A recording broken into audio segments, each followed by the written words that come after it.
একটা ধর্মভীরু পরিবারে আমার আল্লাহ জন্ম দিয়েছেন।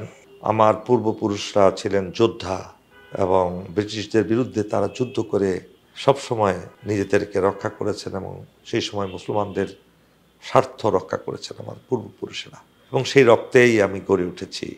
আল্লাহ রাব্বুল আলামিন আমাকে গড়েছেন। আমার বাবা অত্যন্ত পরিশ্রমী ছিলেন, তিনিও খুব সাহসী ছিলেন। আমার মা আমাকে শৈশব থেকে একজন ভালো মুসলমান হিসেবে গড়ে তুলেছেন।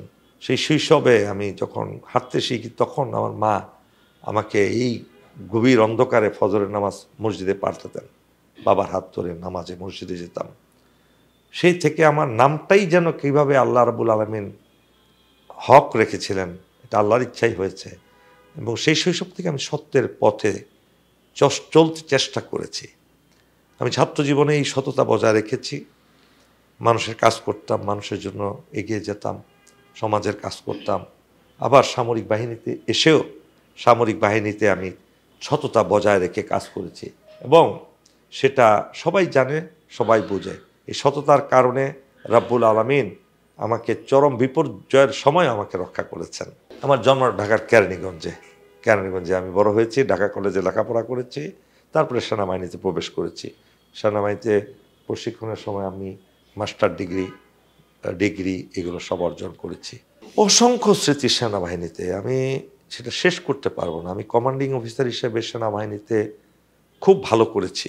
আমি যেখানেই কমান্ড করেছি সেখানের সৈনিক অফিসার আমার অধীনস্থরা আমাকে খুব ভালো অফিসার হিসেবে তারা আমাকে সম্মান করত, ইজ্জত করত বা আমার কথা মতো তারা কাজ করত।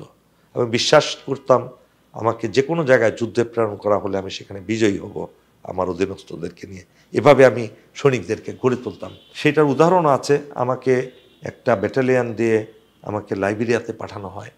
সেখানে আমার সৈনিকেরা, আমার অধীনস্থরা ব্যাপক কাজ করে দেশের সুনাম অর্জন করেন এবং সেই দেশের প্রেসিডেন্ট আমাদেরকে 4 বার দেখতে আসেন। জাতিসংঘের ঊর্ধ্বতন কর্মকর্তারা, মন্ত্রী পরিষদের সদস্যরা, বিদেশি ডিগনেটরিজরা আমাদের কর্মকাণ্ড দেখতে আসতেন এবং আমাদেরকে অসংখ্য সার্টিফিকেট দিয়েছেন তারা বিভিন্ন কাজে সফলতার কারণে। স্বয়ং প্রেসিডেন্ট আমি আসার 2 দিন আগে আমাকে তার অফিসে ডেকে বিদায় সংবর্ধনা দিয়েছেন। তৎকালীন প্রেসিডেন্ট ডক্টর এলেন জনসন সার্লিফ, নোবেল লুরেট, নোবেল পুরস্কার বিজয়ী সেই প্রেসিডেন্ট আমাদেরকে সম্মানিত করেছেন। এই সকল স্মৃতি আছে। তারপরে আমার ব্যাটালিয়ান, আমি 3বার এটা শ্রেষ্ঠ ব্যাটালিয়ান হয়েছে। স্টেশন কমান্ডার হিসেবে রংপুর এবং সাভারে আমি অসংখ্য কাজ করেছি এবং এটাই ছিল পেশা, এটাই ছিল আমার নেশা। এই সেনাবাহিনী নিয়ে আমার নেশার পেশা ছিল।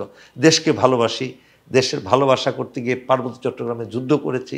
সেই অনেক সেই যুদ্ধটা তো শান্তি বাহিনীর বিরুদ্ধে, এটা দেখার মতো কোনো যুদ্ধ নাই। গুলি করলো, আপনি মরে গেলেন, আপনি গুলি করলেন, তারা মরে গেল।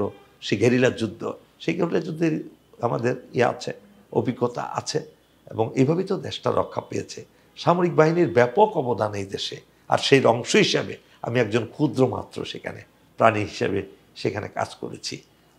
অসাধারণ। সেই জন্য আলাদা একটা বই তৈরি করতে, আমার বইও লেখা আছে সেনাবাহিনীর, ওই সামরিক বাহিনীর উপর অনেক বইও আছে, আপনি সেগুলো বাজারে আছে, দেখতে পাবেন ইনশাআল্লাহ।